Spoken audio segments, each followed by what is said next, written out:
Untuk kisah kali ini ada sebuah kisah yang berjudul Hantu Laka Lantas. Kisah ini merupakan sebuah kisah nyata yang ditulis oleh akun Facebook yang bernama Kang Asep Hidayat. Sebelum kita masuk ke cerita ini, tekan dulu tombol like video ini dan jangan lupa tekan juga tombol subscribe dan nyalakan juga lonceng notifikasinya agar teman-teman tidak ketinggalan cerita-cerita baru dari channel ini.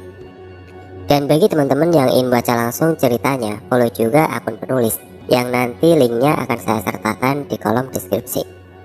Dan seperti apa untuk kisah kali ini? Langsung saja kita simak berikut ini.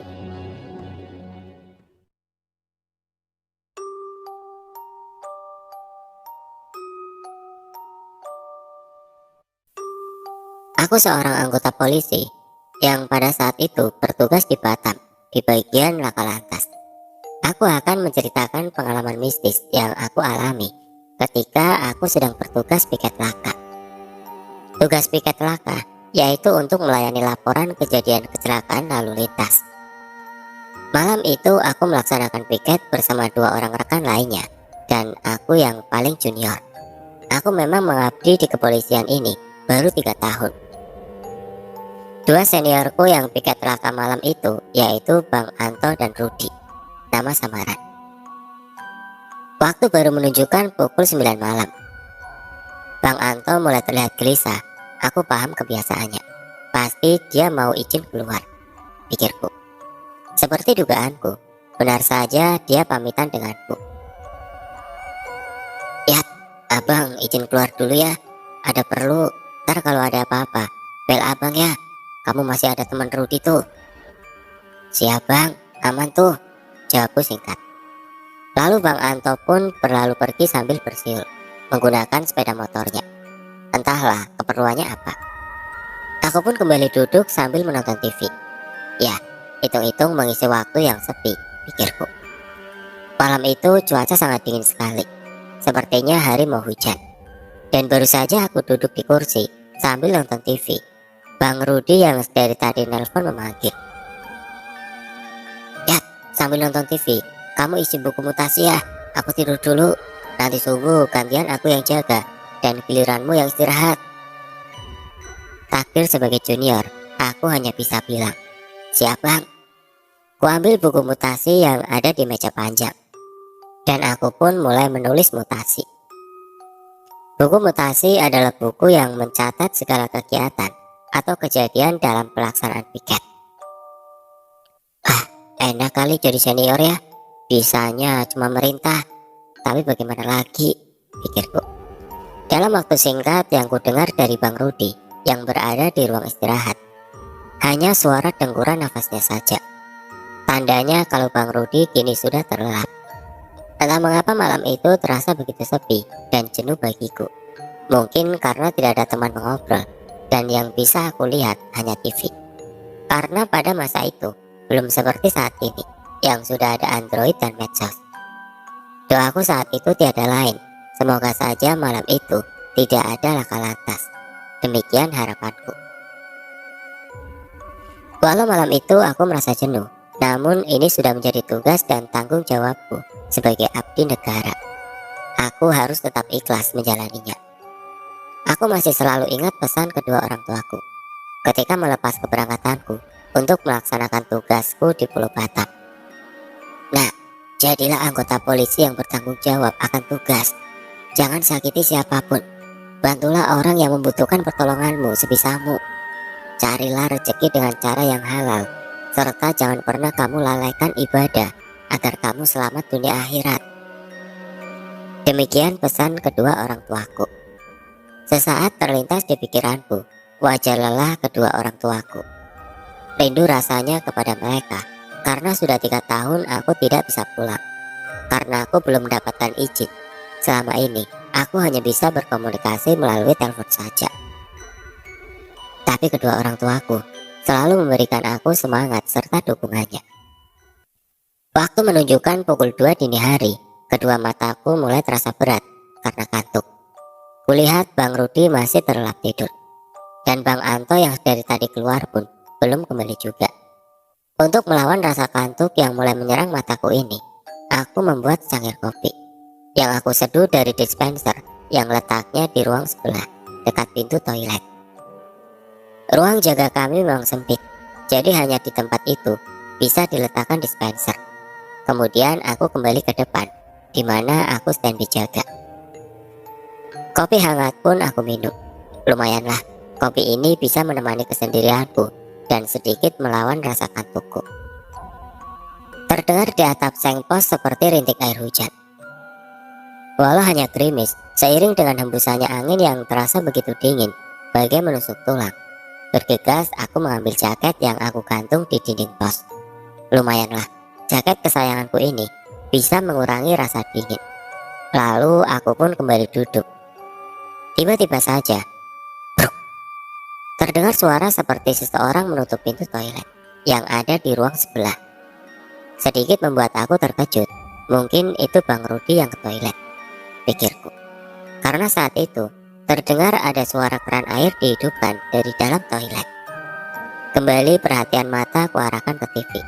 Namun sesaat kemudian aku mendengar suara dengkuran nafas Bang Rudi. Aku berdiri dan melangkah menuju ke ruang istirahat untuk melihat Bang Rudi. Terlihat di atas dipan kayu, Bang Rudi masih terlelap tidur. Kalau Bang Rudi masih tertidur, lalu yang saat ini di toilet siapa? Pikirku. Mungkinkah Bang Anto sudah kembali dan langsung masuk, lalu tidur ketika aku sedang buat kopi tadi, hingga aku tidak melihat dia datang. Ku coba memanggil seseorang yang berada di dalam toilet, seraya aku ketuk pelan pintunya. Bang Anto, izin Bang, Abang udah pulang ya? Demikian aku tanya, namun hening tidak ada jawaban dari dalam toilet itu. Tiba-tiba saja, seketika suara keran air berhenti, menyisakan suara titik air yang menetes dari keran air ke dalam bak. Aku penasaran. Perlahan ku dorong pintu toilet, dan sepertinya pintu itu tidak dikunci dari dalam. Astagfirullah. Di dalam toilet itu, aku tidak terlihat siapapun. Toilet itu kosong. Jantungku berdegup hebat. Seketika bulu romaku meremang.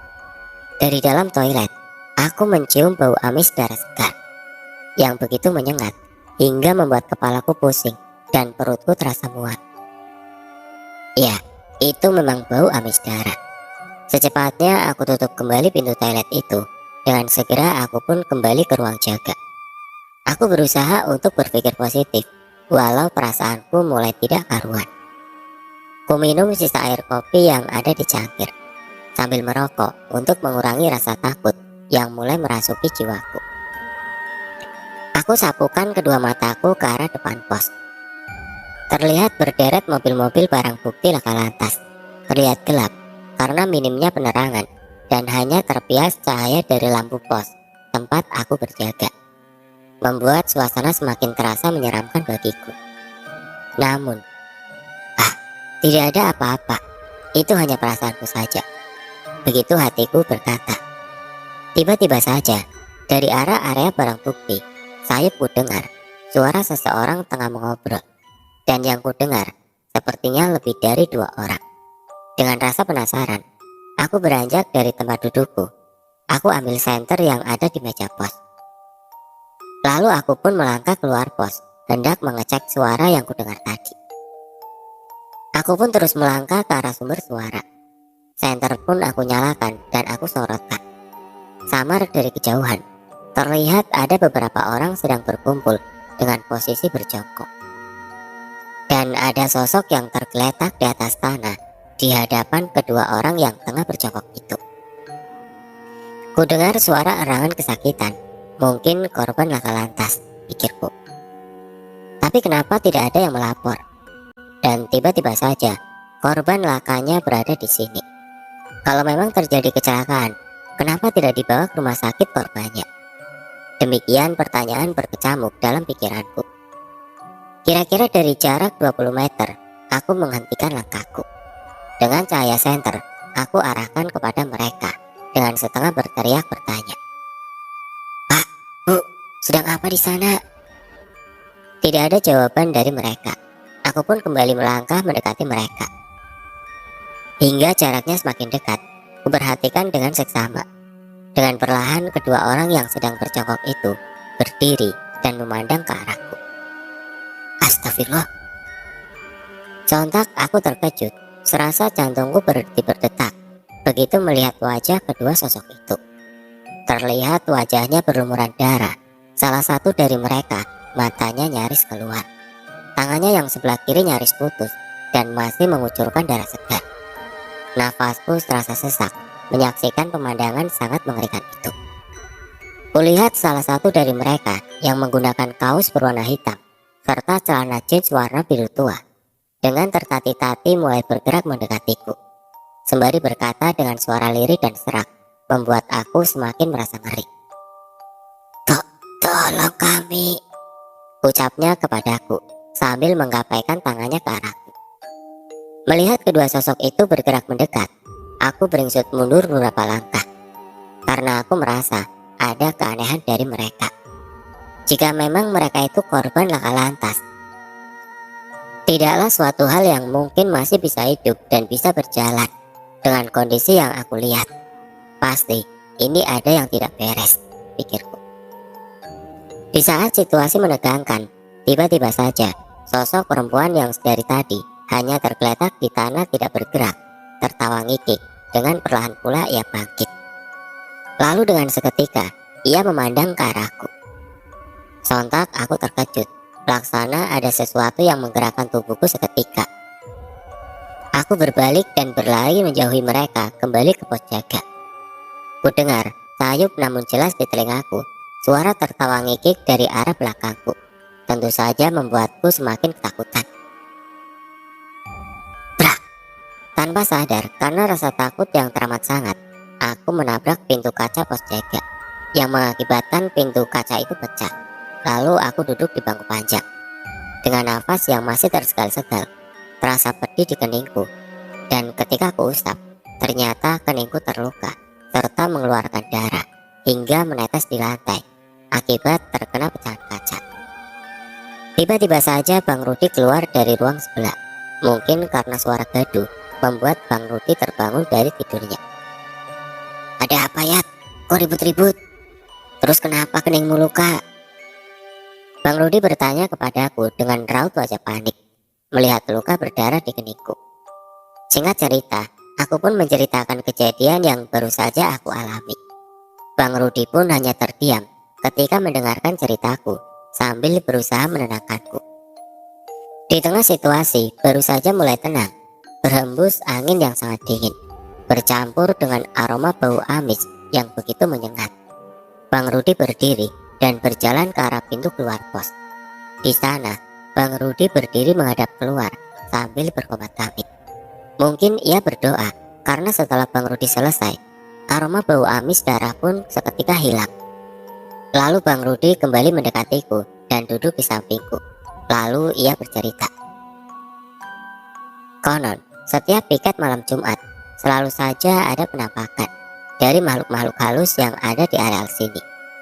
Ya maklumlah, yang namanya tempat penyimpanan barang bukti kendaraan korban kecelakaan, apalagi jika pikiran kita selalu kosong. Aku hanya bisa diam, mendengarkan cerita Bang Rudi. Pikiranku pun masih terbayang akan kejadian yang baru saja aku alami. Memang malam ini, pertama kali aku melaksanakan piket laka, jadi belum tahu dan belum terbiasa dengan suasana seperti ini. Pukul 3 dini hari, Bang Rudi pun menyuruhku untuk istirahat. Sudah layak, jangan kau pikirkan terus kejadian tadi. Pergilah sana, tidur, biar kau bisa tenang. Ujarnya seakan-akan ia tahu apa yang tengah aku pikirkan saat itu. Aku pun beranjak menuju ke ruang istirahat. Di tempat istirahat yang sempit itu, aku coba merebahkan badanku. Berusaha untuk pejamkan mata, namun mataku tidak dapat juga tertidur. Entahlah, mungkin karena aku masih shock, sehingga mataku tidak juga dapat tidur. Kulihat jam di tanganku, waktu menunjukkan pukul 04.30 waktu Indonesia Barat. Terdengar telepon layanan laka berdering, dan kudengar Bang Rudi menerima telepon. Duh, pasti kejadian laka lantas. Dan benar saja, tiba-tiba Bang Rudi membangunkanku dan mengajakku berangkat ke TKP. Singkat cerita, kami tiba di TKP. Aku lihat ada satu unit mobil sedan berwarna hijau yang rusak parah, menabrak pohon di jalur hijau. Karena suasananya masih sangat gelap, aku tidak dapat melihat berapa jumlah korbannya yang berada di dalam mobil tersebut, karena pintu mobilnya pun dalam keadaan terkunci semua. Dengan menggunakan senter yang aku bawa dari kantor, aku memeriksa mobil yang ringsek itu. Sinar senter kusorotkan ke arah bagian kaca depan. Astagfirullah, aku beristighfar setengah teriak, dan teriakanku membuat dua seniorku terkejut. Jantungku serasa berhenti berdetak. Sontak Bang Anto yang baru tiba di TKP terkejut dan bertanya kepadaku, "Ada apa ya? Kau teriak?" "Izin bang, korban laka ini yang tadi malam datang menjumpaiku," jawabku dengan suara bergetar, karena aku merasa terkejut dengan apa yang aku lihat. Kedua seniorku hanya terdiam dan terheran mendengar jawabanku. Singkat cerita, kami segera menghubungi ambulan untuk membawa korban ke rumah sakit terdekat. Beberapa saat kemudian, ambulan datang. Dengan cara paksa, mobil itu pun dibuka, dan akhirnya korban dapat dievakuasi. Jantungku berdebar saat petugas medis mengeluarkan korban laka. Dan ternyata benar, adanya jumlah korban, ada 3 orang. Dan ketiganya yang tadi malam berada di area penyimpanan kendaraan barang bukti laka lantas. 2 orang laki-laki, 1 orang perempuan. Aku hanya terdiam dengan pikiran berkecamuk pada saat itu. Setelah berhasil dikeluarkan dari mobil korban dan dipindahkan ke dalam mobil ambulan, lalu korban pun dibawa ke rumah sakit. Setelah ambulan berlalu, Bang Anto menghubungi mobil derek untuk membawa kendaraan korban laka tersebut ke kantor. Dengan demikian, bertambah lagi penghuni area barang bukti laka lantas di kantorku.